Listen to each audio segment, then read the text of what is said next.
Good morning, student. Today we study genetic code. आनुवंशिक कूट क्या होते हैं इसके बारे में आज हम पढ़ेंगे। प्रीवियस क्लासेस में हमने पढ़ा था किस प्रकार से ट्रांसक्रिप्शन होता है, डीएनए से एमआरएनए का फॉर्मेशन कैसे होता है, पूरी प्रोसेस को जो जेनेटिक इन्फॉर्मेशन जो हमारे डीएनए में थी, डीएनए में जो भी जेनेटिक इन्फॉर्मेशन थी वो किस में ट्रांसफ़र हो गई, एमआरएनए में।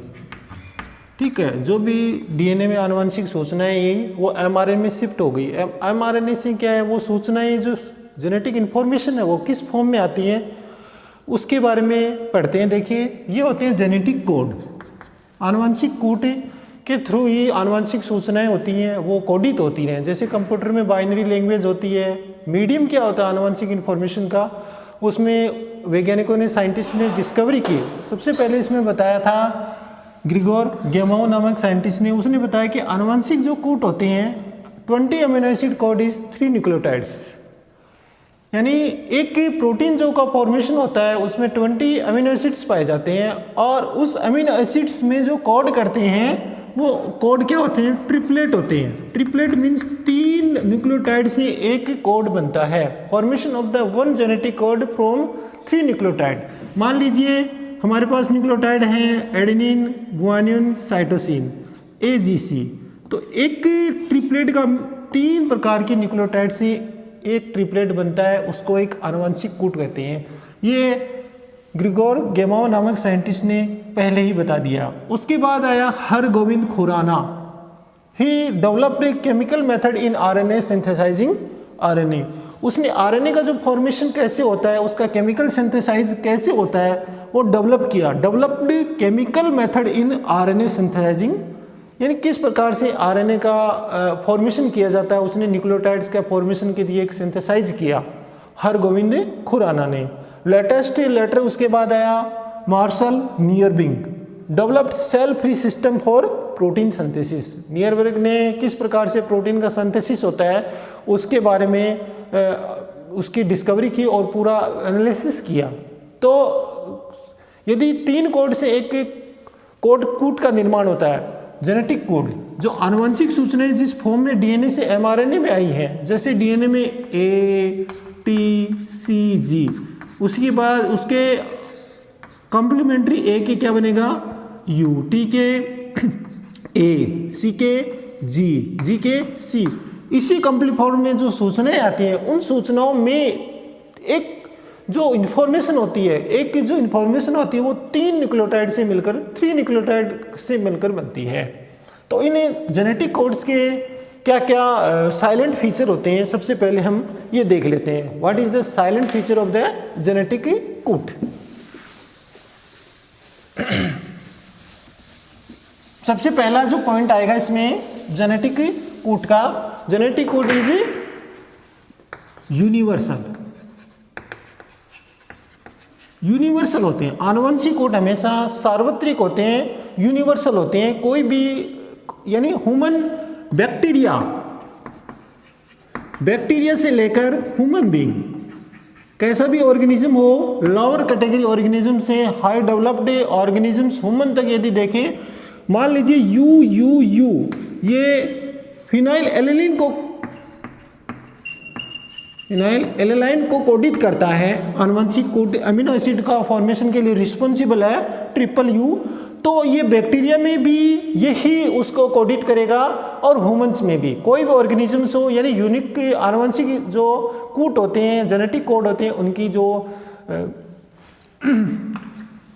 यूनिवर्सल होते हैं, सार्वत्रिक होते हैं। कोई भी ऑर्गेनिज्म हो, किसी प्रकार का ऑर्गेनिजम्स हो, सभी में आनुवंशिक कोड यूनिवर्सल होते हैं। एक अमीनो एसिड को कोड करने वाला उसी पर्टिकुलर ऑर्गेनिज्म में जो कोड कर रहा है वो सभी ऑर्गेनिज्म में उसी अमीनो एसिड को कोड करेगा। क्लियर।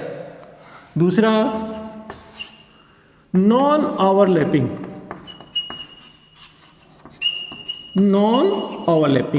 जेनेटिक कोड ओवरलैप नहीं करते। ओवरलैप मीन्स जैसे ये एमआरएनए पर AUGCT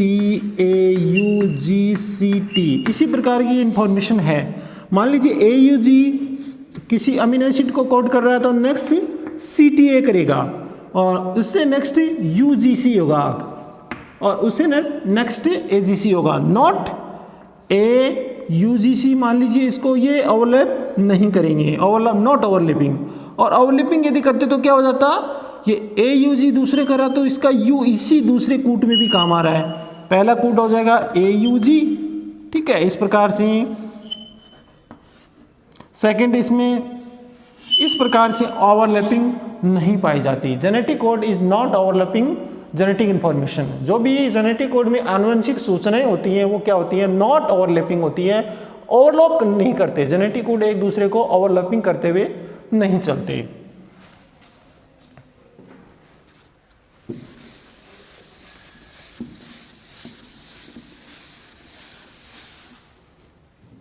नेक्स्ट है जेनेटिक कोड ट्रिपलेट। क्या होते हैं जेनेटिक कोड? ट्रिपलेट होते हैं, 3 न्यूक्लियोटाइड से एक कोड बनता है, AUG, UA, GCGA, ठीक है। इसी प्रकार से 3 न्यूक्लियोटाइड से एक जेनेटिक कोड का फॉर्मेशन होता है, यानी कहने का अर्थ है 3 वर्ड कैपिटल से मिलकर बना होता है। टोटल जो अमीनो एसिड यदि हम बनाएं 4 होते हैं तो 64 अमीनो एसिड जेनेटिक कोड बनते हैं। कितने? 64। इनमें 3 codon does not code it any amino acid, किसी प्रकार के अमीनो एसिड को कोड नहीं करते। 64 minus 3, 61 codon particular amino acids के लिए होते हैं। 64 टोटल होते हैं, इसमें 3 कोडॉन कौन? UAG, UGA, ये सारे तीनों कोडॉन क्या होते हैं? तीनों कोडॉन क्या होते हैं? टर्मिनेशन कोडॉन होते हैं। जो न्यूक्लियोटाइड में जो भी प्रोटीन सिंथेसिस होता है न्यूक्लियोटाइड के द्वारा, mRNA, tRNA और राइबोसोम्स की तीनों की प्रोसेस से जो प्रोटीन सिंथेसिस होता है, उस प्रोटीन सिंथेसिस में 3 कोडॉन होते हैं, UAG, UGA, ठीक है, और UAA। ये तीनों कोडॉन क्या करते हैं? तीनों कोडॉन टर्मिनेशन कोडॉन करते हैं। जैसे ही mRNA पर ये तीनों कोडॉन आ जाते हैं, इट मीन से क्या हो गया, प्रोटीन सिंथेसिस या ट्रांसलेशन की प्रोसेस वहीं स्टॉप हो जाती है। This is called termination codon या समापन कोडॉन भी इनको कहा जाता है। And AUG is initial codon, ये शुरुआती कोडॉन होता है जो क्या करता है, पॉलीपेप्टाइड चेन्स को फॉर्मेशन के लिए इनिशिएट करता है। जैसे पॉलीपेप्टाइड चेन बनता है उसकी शुरुआत किससे होती है? AUG codon. mRNA पर जो प्रथम कोड होता है वो AUG होता है। नेक्स्ट इसमें बात करें, इसमें अमीनो एसिड से जो होते हैं वो 20 प्रकार के, एक प्रोटीन में 20 प्रकार के अमीनो एसिड्स पाए जाते हैं जो प्रोटीन सिंथेसिस के द्वारा वो आपस में पेप्टाइड बॉन्ड के द्वारा आपस में बाइंड होते हैं और एक प्रोटीन की लंबी चेन बनाते चले जाते हैं।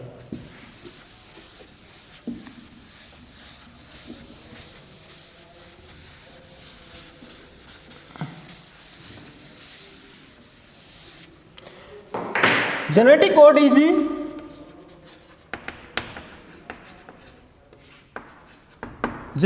इज यूनिवर्सल हो गया। एंड जो नेक्स्ट इसमें आता है जेनेटिक कोड क्या होते हैं, उसमें जो नेक्स्ट इनिशियल जो कोडॉन हो गया, AG हो गया, अमीनो एसिड को जो कोडिंग करने वाले कोड हैं उसमें जो एक अमीनो एसिड्स के लिए एक ही कोडॉन होता है। पर्टिकुलर अमीनो एसिड्स के लिए क्या होगा, एक ही कोडॉन होगा। पर्टिकुलर मान लीजिए जैसे मिथाइल एलेनिन है, वेलिन है या ग्लूटामेट है, ये क्या है, अमीनो एसिड्स हैं। तो पर्टिकुलर अमीनो एसिड्स होगा, उसके लिए पर्टिकुलर क्या रहेगा, कोडॉन होगा। लेकिन एक अमीनो एसिड्स के खूब सारे कोडॉन हो सकते हैं, कोडॉन्स का कई प्रकार के हो सकते हैं, लेकिन पर्टिकुलर जो अमीनो एसिड है, यानी अमीनो एसिड एक रहेगा, उसको कोडित करने वाले कोडॉन पर्टिकुलर रहेगा। Code is particular.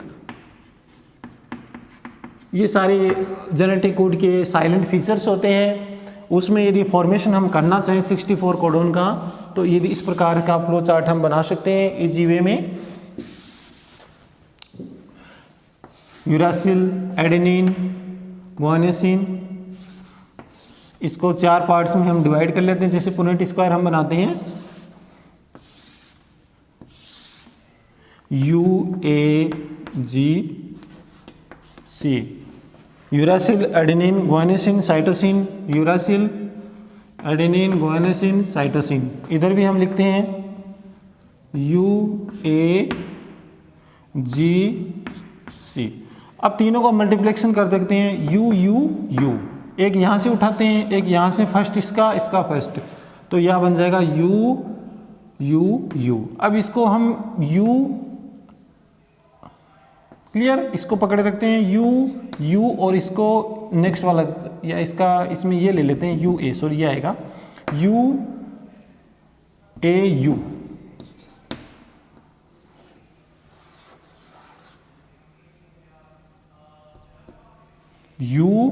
दो क्लियर हो गया, थोड़ा सा मिस्टेक हो गया। U एंड U फर्स्ट ये हो गए, तीनों हो गए। उसके बाद नेक्स्ट आ जाएगा U, इसमें 4 बार लिखना पड़ेगा UAGC, UUA,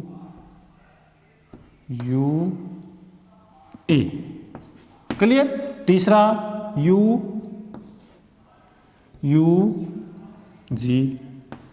इसी प्रकार से 64 कोडोन का टोटल फॉर्मेशन होता है, जिसमें 3 कोडोन क्या होते हैं, टर्मिनेशन कोडोन होते हैं, यानी 61 अमीनो एसिड्स क्या करते हैं, पर्टिकुलर अमीनो एसिड्स को कोडित करते हैं। क्लियर, तीनों कोडोन ही ट्रिपलेट होते हैं, यूनिवर्सल होते हैं, नॉट ओवरलैपिंग होते हैं और स्पेसिफिक होते हैं। स्पेसिफिक अमीनो एसिड को स्पेसिफिक ही कोडोन कोडित करता है। सबसे पूर्व इनिशियल कोडोन AUG होता है, टर्मिनेशन कोडोन 3 होते हैं, उनमें कोई भी अमीनो कोडोन आ गया तो वहीं पर पॉलीपेप्टाइड चेन क्या हो जाएगी, रुक जाएगी, स्टॉप हो जाएगी। अब यदि हम बात करें, सबसे पहला होता है म्यूटेशन भी हो सकते हैं, mutation and genetic code.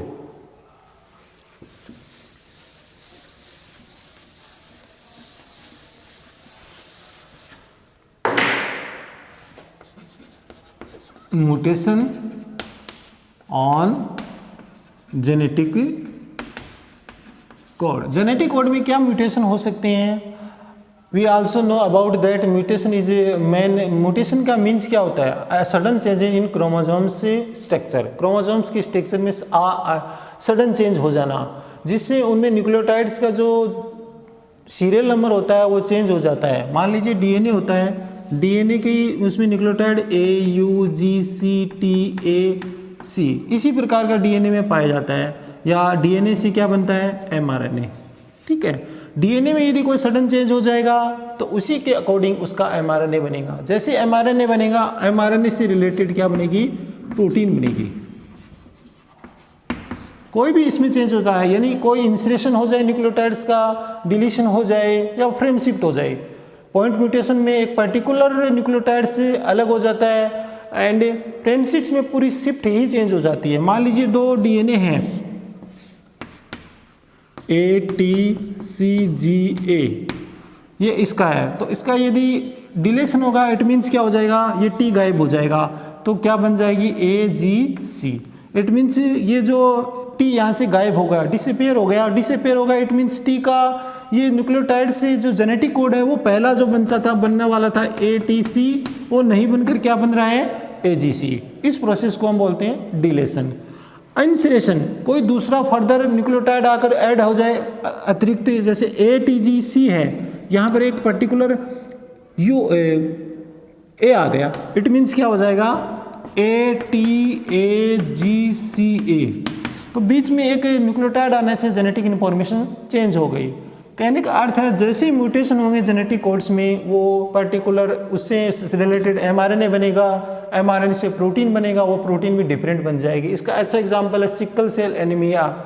It is the mutation के कारण ये डिजीज़ होती है। उस डिजीज़ में जो बीटा ग्लोबुलिन है उसमें ग्लूटामेट वेलिन में चेंज हो जाता है। ग्लूटामेट होता है, ग्लूटामेट वेलिन आ जाता है ग्लूटामेट की जगह। जो अमीनो एसिड होता है बीटा ग्लोबिन की, उसमें ग्लूटामेट की जगह क्या आ जाता है? वेलिन आ जाता है, उसका ट्रांसपोर्ट हो जाता है। क्यों हो जाता है ट्रांसफॉर्मेशन? इसलिए हो जाता है क्योंकि उसमें जो जेनेटिक इन्फॉर्मेशन है वो चेंज हो जाती है। चेंज होने से क्या होगा? DNA पर mRNA जो बनेगा, उस mRNA में जो जेनेटिक इन्फॉर्मेशन होगी उसके जेनेटिक कोड चेंज हो जाएंगे। पहला मान लीजिए AUGCTA, इसी प्रकार की आनुवंशिक सूचनाएं हैं। कोई भी इसमें चेंजेस आ गया इट मीन्स पहला जो जेनेटिक कोड है, या दूसरा है जो भी कहीं पर भी पूरी जेनेटिक इन्फॉर्मेशन की लंबी चेन होगी उसमें चेंजेस आने से क्या हो जाएगा, पूरा जेनेटिक इन्फॉर्मेशन चेंज हो जाएगी। उससे जो एमआरएनए बनेगा, एमआरएनए भी अलग बनेगा। एमआरएनए बनने के बाद प्रोटीन जो बनेगी, उस प्रोटीन में जो अमीनो एसिड्स होगा वो ग्लूटामेट की जगह क्या आएगा, वेलिन हो जाएगा। इससे बॉडी में कई सिकल सेल एनीमिया नामक डिजीज हो जाएगी। तो अच्छा एग्जांपल है म्यूटेशन का, यानी genetic code, mutation in genetic code. जैसे ही म्यूटेशन होता है वो जेनेटिक कोड में भी चेंजेस आएगा। क्लियर। अब बढ़ते हैं टीआरएनए के बारे में। टीआरएनए क्या होता है, किस प्रकार की स्ट्रक्चर होती है, टीआरएनए का हुआ क्या होता है। सबसे पहले जान देते हैं टीआरएनए की full form. TRNA it means transfer ribo nucleic acid, transfer ribo nucleic acid. इसको हम सोल्यूबल आरएनए भी बोलते हैं। सोल्यूबल मीन्स ये सोल्यूबल होता है। इसका स्ट्रक्चर क्लोवर लीफ मॉडल की तरह एक्सप्लेन की गई थी। क्लोवर लीफ जिस प्रकार से होती है, इसका मेन फंक्शन हम सबसे पहले जानने के बाद, जैसे इसका काम क्या होता है, जैसे प्रोटीन, अब हमें क्या बनाना है, डीएनए। क्लियर। डीआरएनए से एमआरएनए हम किस प्रोसेस के द्वारा बनाया, ट्रांसक्रिप्शन के द्वारा। ट्रांसक्रिप्शन प्रोसेस के द्वारा डीएनए से एमआरएनए का फॉर्मेशन हमने कर लिया। अब एमआरएनए से जो प्रोटीन बनेगी वो ट्रांसलेशन के, थोड़ा सा एक पूरा एक्सप्लेन कर लेते हैं। डीएनए से एमआरएनए ट्रांसक्रिप्शन प्रोसेस के द्वारा फॉर्मेशन हो गया। इसमें किसी की रिक्वायरमेंट नहीं हुई, सिर्फ DNA, RNA polymerase, sigma factor, rho factor, previous classes में हमने पढ़ा था। डीएनए से एमआरएनए यहाँ तक बन गया। अब एमआरएनए से जो प्रोटीन बनेगी उसमें कई मॉलिक्यूल्स हमारे पास काम आएंगे, जैसे टीआरएनए, एमिनो एसिड्स, राइबोसोम्स। ये चारों मिलकर क्या करेंगे, ट्रांसलेशन की प्रोसेस को शुरू करेंगे और उसका टर्मिनेशन करेंगे। कौन कौन, ribosomes, tRNA, mRNA, amino acids, ये चारों आपस में एक अरेंज हो जाते हैं। तो इसमें टीआरएनए का रोल क्या है, क्या काम आता है tRNA. TRNA particular amino acids को साइटोसोल से उसको पर्टिकुलर जो भी अमीनो एसिड को कोड करना उसको वहां से पकड़ के लाएगा, कैच करके लाएगा, अटैच करके लाएगा। कहाँ लाके बाइंड करेगा, एमआरएनए के साथ खुद बाइंड हो जाएगा और प्रोटीन सिंथेसिस की प्रोसेस को शुरू करेगा। पर्टिकुलर जिस भी अमीनो एसिड्स को लाना है उसी को साइटोसोल्स यानी साइटोप्लाज्म से लाकर अटैच होकर उसके साथ अमीनो एसाइल सिंथेटेज एंजाइम की प्रेजेंस में क्या बनाएगा, उसके साथ अटैच हो जाएगा और अटैच होकर एमआरएनए के रिलेटेड एंटीकोडोन के अनुकूल वहां से ऐड हो जाएगा। देखो जैसे डायग्राम यहाँ पर पुटअप किया है, इसको आप आसानी से देख सकते हो। ये एक टीआरएनए का मॉलिक्यूल्स है, this is the tRNA molecules. दो यहाँ मॉलिक्यूल्स टीआरएनए के शो किए गए हैं। इसमें ये 3' ये एसईआर मीन्स क्या होता है, सेरेनिन, यानी 3' पर क्या जुड़ रहा है, सेरेनिन अमीनो एसिड अटैचमेंट साइट। इस साइट को हम बोलते हैं amino acid attachment site. Which site that attach amino acids, उस साइट को जिस पर अमीनो एसिड जुड़ता है। जैसे जिस पर्टिकुलर अमीनो एसिड को यहाँ से लाएगा वो 3' एंड पर अपने से ऐड कर लेगा। ये दूसरा है, ये जो 5' है, ये इसमें ये 5' हो गई। ये एंटीकोडोन साइड, यहाँ पर क्या होता है, एंटीकोडोन। जो भी एमआरएनए होता है, जैसे एमआरएनए पर जो कोडोन क्या है, AGU, तो इसका कॉम्प्लीमेंट्री क्या होगा, एडेनिन का यूरासिल, गुआनिन का साइटोसिन, यूरासिल का एडेनिन। इसका जो एंटी कॉम्प्लीमेंट्री कोडोन जो इस पर होगा उसी के अकॉर्डिंग एमआरएनए पर ये फिट हो जाएगा, उसी पर आकर अरेंज हो जाएगा।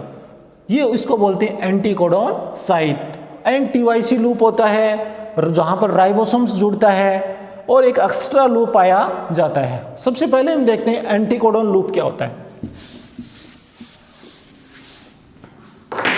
एंटीकोडोन लूप, क्लोर लूप मॉडल है। एंटीकोडोन लूप मीन से नाम से क्लियर है, एंटी यानी जो भी एमआरएनए पर जो कोडोन पाए जाते हैं उससे जो कॉम्प्लीमेंट्री कोडोन होंगे वो आकर यहाँ पर क्या हो जाएंगे, ऐड हो जाएंगे उस पर। यानी कहने का अर्थ है ये एमआरएनए अटैचमेंट साइट भी हम डायरेक्टली बोल सकते हैं।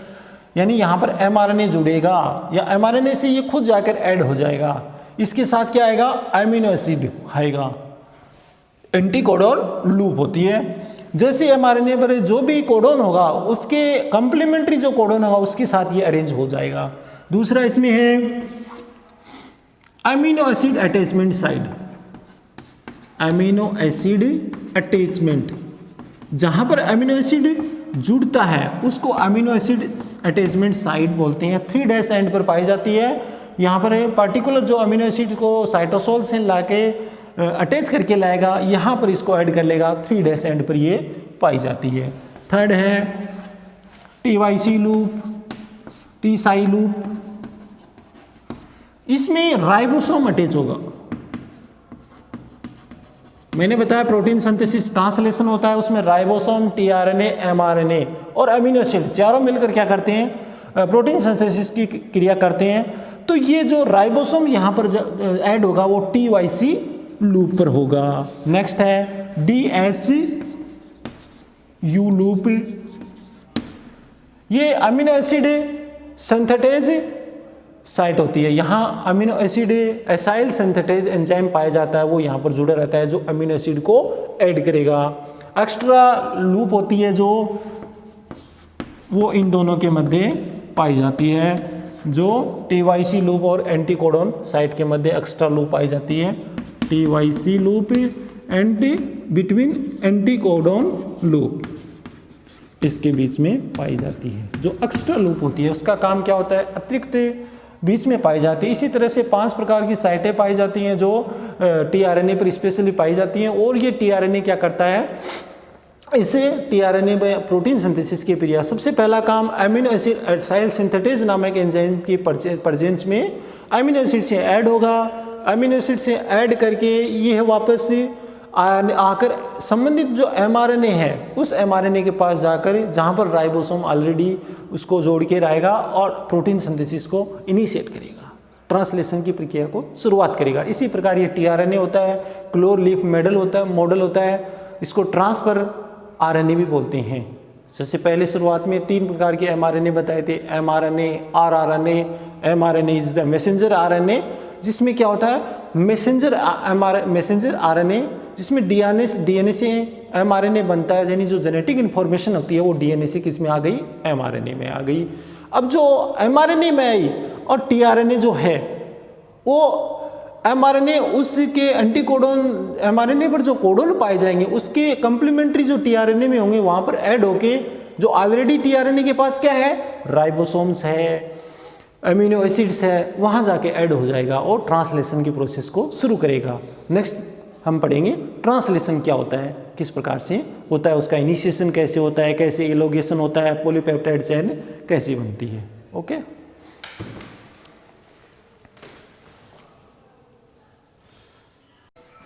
ट्रांसलेशन mRNA से प्रोटीन का बनना कैसे होता है, ट्रांसलेशन की प्रोसेस। एज यू नो, आप जानते हो कि mRNA DNA से mRNA में जो इन्फॉर्मेशन आई है उस mRNA के थ्रू प्रोटीन का फॉर्मेशन होना है।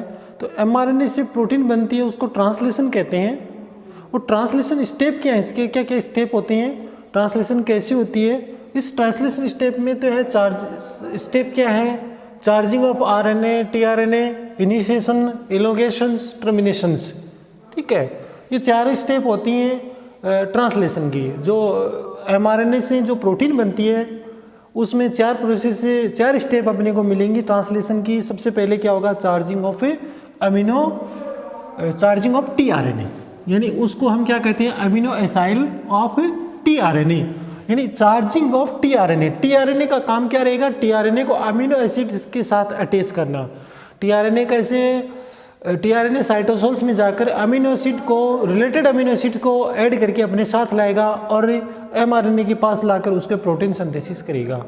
तो सबसे पहले क्या होगा, इसमें चार्जिंग ऑफ tRNA क्या हो जाएगा, चार्ज हो जाएगा। कैसे हो जाएगा, एनर्जी। कोई भी मटेरियल होता है डिस्चार्ज होता है बायोलॉजिकल में, उसको चार्ज होने के लिए क्या चाहिए, एनर्जी चाहिए।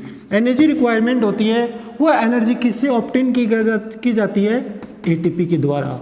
ATP के द्वारा उस एनर्जी को लिया जाता है और उसके बाद amino acyl of the tRNA। तो क्या होगा, tRNA प्लस अमीनो एसिड, और क्या बन जाएगा, अमीनो एसिड से क्या फॉर्मेशन हो जाएगा, tRNA plus amino acid complex.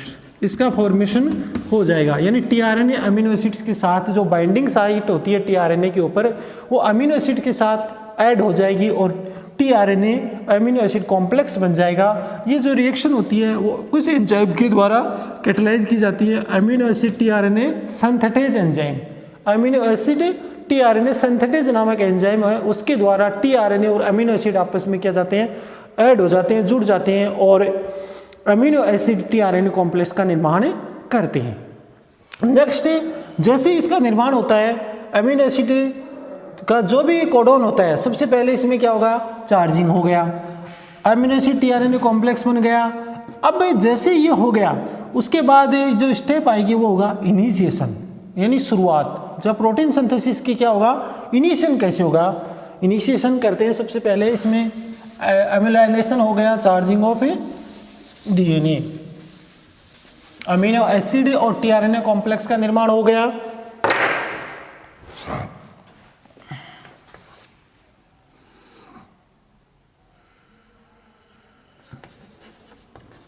Initiation of A translation, या हम इसको इनिशिएशन डायरेक्टली लिख देते हैं, शुरुआत हो गई। अभी शुरुआत में क्या होगा, अमीनो एसिड प्लस एक स्टोरी के रूप में इसको लीजिए, amino acid plus tRNA cytosol से आकर एमआरएनए के पास आ जाते हैं। क्लियर, एमआरएनए के जैसे ही पास आएंगे, डायग्राम में यहाँ बना हुआ है, ये एमआरएनए का 5' to 3', जो हमेशा जो ट्रांसलेशन होता है वो किस डायरेक्शन में होता है, 5' से 3' से डायरेक्शन में होता है। तो यहाँ पर ये हम डायग्राम में देख रहे हैं, इस पर एमआरएनए पर GUA दीज आर न्यूक्लियोटाइड्स या जेनेटिक कोड्स। मैंने इसे पहले बताया था सबसे पहले शुरुआत में, ये 3 कोड होते हैं, तीनों कोड एक ट्रिकोट होते हैं, यानी तीनों कोड एक जेनेटिक इन्फॉर्मेशन होती है। उसी प्रकार ये एमआरएनए का ये इनिशियल यहाँ से शुरुआत हो जाएगी और एंडिंग प्रोसेस यहाँ तक होगा, टर्मिनेशन होगा। जो जैसे ये एमआरएनए, ये राइबोसोम्स की लार्ज सब यूनिट और ये स्मॉल सब यूनिट एमआरएनए और ये टीआरएनए, यहाँ पर 2 टीआरएनए जुड़े हुए हैं इस डायग्राम में। देखिए इसमें जो एमआरएनए पर जो कोडन पाया जाता है GCA, इसका कंप्लीमेंट्री क्या होगा, CGU से संबंधित टीआरएनए प्लस में क्या जुड़ा हुआ है, इसके साथ ये एलेनिन नामक अमीनो एसिड जुड़ा हुआ है। अब दूसरा इसमें टीआरएनए देखिए, CAA का कंप्लीमेंट्री न्यूक्लियोटाइड्स क्या होगा, CAA का क्या होगा, GUU। ये अनुपूरक होता है, कंप्लीमेंट्री होता है। यहाँ पर ये न्यूक्लियोटाइड होगा तो ये इसके साथ ऐड है और टीआरएनए प्लस, ये क्या है, टीआरएनए प्लस अमीनो एसिड। यानी इनिशिएशन में जो टीआरएनए और अमीनो एसिड का जो कॉम्प्लेक्स बना हुआ था वो कॉम्प्लेक्स कहाँ चला जाएगा, एमआरएनए के साथ प्लस में राइबोसोम्स की स्मॉल यूनिट के साथ ऐड हो जाएगा। स्मॉल यूनिट, छोटे वाली यूनिट की बात करें, स्मॉल यूनिट राइबोसोम्स में 2 यूनिट यहाँ पर डायग्राम में दिखाई गई हैं, स्मॉल यूनिट और एक बिग यूनिट। यहाँ पर टीआरएनए, यहाँ पर एमआरएनए और टीआरएनए प्लस अमीनो एसिड जुड़ा हुआ, दोनों आपस में जो एंटीकोडोन होगा टीआरएनए पर, उसी एमआरएनए के अनुकूल वो यहाँ पर जाके ऐड हो जाता है। ठीक है, अब इसमें राइबोसोम्स में 2 अटैचमेंट साइट होती हैं, P साइट और A साइट। P और A का मतलब होता है amino acid assignment site, P का मतलब होता है पेप्टाइड साइट। तो सबसे पहले जो टीआरएनए आता है, यानी सबसे पहले जो टीआरएनए होता है यूकैरियोट्स में, सबसे पहले जो टीआरएनए होता है वो क्या लेके आता है, AUG कोडोन के साथ है, जो एमआरएनए का AUG कोडोन होता है उसके साथ ऐड हो जाता है। AUG कोडोन किसका क्या रहेगा, एमआरएनए पर AUG। तो इसका कॉम्प्लीमेंट्री टीआरएनए क्या आएगा, UAC। यानी जो टीआरएनए पर जो एंटीकोडोन होगा वो क्या होगा, UAC, जो किसके लिए होगा, मेथियोनिन नामक amino acid, methionine amino acid का क्या करेगा, वो कोडिट करेगा। यानी अमीनो एसिड मेथियोनिन होगा प्लस में उसके साथ जो टीआरएनए आएगा उस पर एंटीकोडोन होगा UAC। ये दोनों आपस में क्या हो जाएंगे, दोनों साथ में अटैच होकर राइबोसोम्स की स्मॉल यूनिट के साथ जुड़ जाएंगे और कहाँ जुड़ेंगे, पी साइट पर, पेप्टाइड साइट पर जाकर जुड़ जाती हैं। सर्वप्रथम एमिनो एसिड के साथ यहाँ कर ऐड होगी। उसके बाद क्या होगा, इनिशियल फैक्टर, इनिशियल फैक्टर क्या करेगा, इस प्रोसेस को शुरू कर देता है, यानी पॉलीपेप्टाइड चेन का निर्माण बनना शुरू हो जाता है। पेप्टाइडाइल ट्रांसफेरेज नामक एंजाइम की प्रेजेंस में, कौन सा एंजाइम, पेप्टाइडाइल ट्रांसफेरेज नामक एंजाइम के प्रेजेंस में ये इनिशियल हो जाता है और पेप्टाइड बॉन्ड का निर्माण हो जाता है। पेप्टाइड बॉन्ड किसके मध्य बनेगा, दो अमीनो एसिड्स के मध्य, क्योंकि अमीनो एसिड में एमीन और COOH ग्रुप पाया जाता है, जिसमें वाटर लॉस होकर CONH ग्रुप जुड़ जाता है और पेप्टाइड बन जाता है, एक अमीनो एसिड से दूसरा अमीनो एसिड। ये tRNA बाद में इससे अलग होता चला जाएगा, पी साइट वाला ए साइट पर, पी मीन्स पेप्टाइड, ए का मतलब अमीनो एसिड असाइनमेंट साइट, दोनों साइड से जुड़ के वे आगे चलते चले जाते हैं। इस प्रकार से एक प्रोसेस शुरू हो जाती है। पेप्टाइडाइल ट्रांसफेरेज नामक एंजाइम होता है, जैसे ही एक mRNA tRNA पी साइड से ए साइड पर जाता है, उस प्रोसेस को हम क्या बोलते हैं, ट्रांसलोकेशन, ट्रांसलोकेशन क्या कहते हैं, ट्रांसलोकेशन। तो इनिशिएशन में हम यहाँ तक बोलेंगे कि tRNA plus mRNA and ribosomes जुड़कर इनिशियल फैक्टर के प्रेजेंस में क्या करते हैं, पॉलीपेप्टाइड श्रृंखला को शुरुआत करती हैं। सिग्मा फैक्टर इसमें इन्वॉल्वमेंट होता है। दूसरा होता है इसमें, इसके बाद स्टेप होता है इलोंगेशन, यानी क्या हो गया, उसका द्विगीकरण, यानी पी साइड से अमीनो tRNA ए साइड पर चले जाता है और एक अमीनो एसिड का दूसरे अमीनो एसिड के साथ क्या हो जाता है, बॉन्ड बन जाता है, बंध बन जाता है, जिसको हम पेप्टाइड बॉन्ड कहते हैं। तो ये होता है ट्रांसलोकेशन,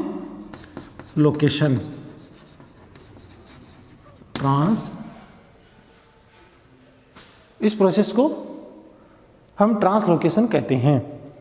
क्लियर। अब बात करते हैं, थर्ड नंबर का स्टेप होता है इसका, ट्रांसलोकेशन के बाद इसमें क्या होगा, ट्रांसलोकेशन के बाद इसमें इलोगेशन हो गया, इलोगेशन में ट्रांसलोकेशन हो गया, अब लास्ट में टर्मिनेशन आएगा। इनिशियल कोडन क्या होता है, AUG, और उससे संबंधित mRNA में क्या कोडन होगा, UAC। जैसे ही इलोगेशन हो गया, पी साइड से, पी साइड वाला tRNA कहाँ चला गया, ए साइड पर, ए साइड के बाद तीसरा अब tRNA आएगा जो रिलेटेड अमीनो एसिड्स को लेके आएगा। जैसे ये आ रहा है यहाँ पर, दो यहाँ पर शो किए गए, तीसरा tRNA CGU, इसका जो एंटी कोडोन होगा वो क्या होगा, जो mRNA पर कोडोन है उसके कंप्लीमेंट्री होगा, C, जैसे GCA, तो GCA का एंटी कोडोन क्या बनेगा, CGU। ये संबंधित tRNA जो भी इसके साथ अमीनो एसिड आएगा वो यहाँ पर जुड़ के आएगा। Amino acid acyl synthetase enzyme के बारे में जो चार्ज अमीनो एसिड होता है, सबसे पहले अमीनो एसिड चार्ज होता है, चार्ज अमीनो एसिड्स tRNA के साथ जुड़कर क्या बनाता है, tRNA अमीनो एसिड कॉम्प्लेक्स, और वो कॉम्प्लेक्स राइबोसोम्स की स्मॉल यूनिट के साथ जुड़ जाते हैं, जहाँ पर क्या होता है, ये mRNA होता है और रिलेटेड जो भी एंटी कोडोन होता है उसके एंटी कोडोन में वहाँ पर ऐड हो जाते हैं और इनिशियल फैक्टर की प्रेजेंस में क्या करते हैं, ट्रांसलोकेशन की शुरुआत करते हैं, इनिशिएट करते हैं। इनिशिएट हो गया, इलोगेशन कैसे होगा, पी साइड से ए साइड पर जाना, tRNA का पी साइड से ए साइड पर जैसे ही जाएंगे और दोनों अमीनो एसिड किसके साथ है, tRNA के साथ है। जैसे अमीनो एसिड tRNA के साथ रहेगा, tRNA उस दोनों अमीनो एसिड के मध्य बंध बन जाएगा, उस अमीनो बंध को हम क्या बोलते हैं, पेप्टाइड बॉन्ड। वो पेप्टाइड बॉन्ड बन जाता है और हमारा एम क्या है, बंध बनाना, formation of the peptide bond. जैसे प्रोटीन क्या होता है, protein is the poly amino acids का बना हुआ एक पॉलीमर्स होता है। अमीनो एसिड्स का पॉलीमरी क्या होता है, प्रोटीन होता है। इसी प्रकार से एक लंबी चेन बन जाती है। मिनिमम 1 प्रोटीन में 20 अमीनो एसिड ऐसे बने रहते हैं। AUG से शुरुआत हुई, एलोगेशन हो गया, और लास्ट में आता है इसका टर्मिनेशन। क्या होता है टर्मिनेशन,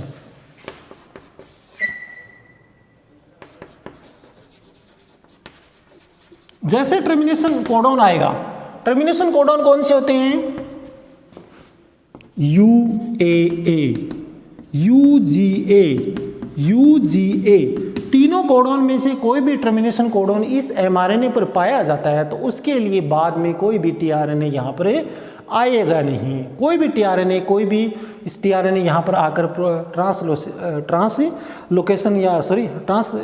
ट्रांसलेशन की प्रोसेस को नहीं करेगा। यानी कोई भी tRNA यहाँ पर जैसे आया उसके ये कोडोन आगे कौन कौन से UAA, UGA, UGA and UGA, इनमें कोई भी कोडोन यहाँ पर mRNA मिल पाएगा, उसके बाद ट्रांसलेशन की प्रोसेस वहीं स्टॉप हो जाएगी, नथिंग एट ऑल, वहाँ पर कुछ नहीं होने वाला। अब क्या हो जाएगा, टर्मिनेशन हो जाएगा, ट्रांसलेशन की प्रक्रिया वहाँ पर प्रोसेस वहीं पर रुक जाएगी, और जितना भी अमीनो एसिड्स का पेप्टाइड बॉन्ड बना हुआ, अमीनो एसिड आपस में जुड़े हुए हैं और एक प्रोटीन या अमीनो एसिड की चेन बन पॉलीपेप्टाइड बन गई, और टीआरएनए अलग हो जाता है। टीआरएनए अलग हो जाता है और राइबोसोम्स की जो यूनिट है, स्मॉल यूनिट और बिग यूनिट, वो भी क्या हो जाती है, अलग अलग हो जाती है। अलग अलग होने के बाद जैसे भी और इनिशिएट होगा, प्रोटीन सिंथेसिस दोबारा शुरू होगा, वो इसमें शुरू हो जाएगा। मैंने आपको बताया कि इसमें प्रोटीन जो सिंथेसिस होता है, इसमें राइबोसोम्स पहले क्या होते हैं, डिसएसोसिएट रहते हैं, जुड़े हुए नहीं होते, लार्ज यूनिट और सब यूनिट। बाद में जैसे प्रोटीन संश्लेषित होता है, स्मॉल यूनिट के साथ बिग यूनिट ऐड हो जाती है, और प्रोटीन संश्लेषण की प्रक्रिया पूरी हो जाती है, उसके बाद वापस अलग हो जाते हैं। ये प्रोसेस इसमें चलता रहता है प्रोटीन सिंथेसिस में। और एक राइबोसोम्स यहाँ पर, बहुत सारे राइबोसोम यहाँ पर जुड़ जाते हैं। एक मैंने डायग्राम में शो किया है, एक नहीं, खूब सारे, बहुत सारे राइबोसोम आपस में जुड़ जाते हैं। यानी जैसे वन मोर, यहाँ पर वन मोर देन होंगे, एक से ज़्यादा रहेंगे, तो इस सिचुएशन को हम क्या बोलेंगे, पोली राइबोसोम्स या पोलीसोम्स।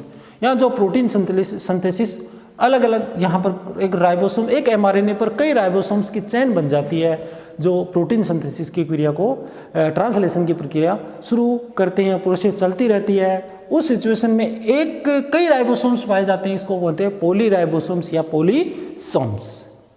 हमेशा ये ध्यान में रखना, जो ट्रांसलेशन होता है वो 5 days to 3 days ही होता है। ठीक है, ओके।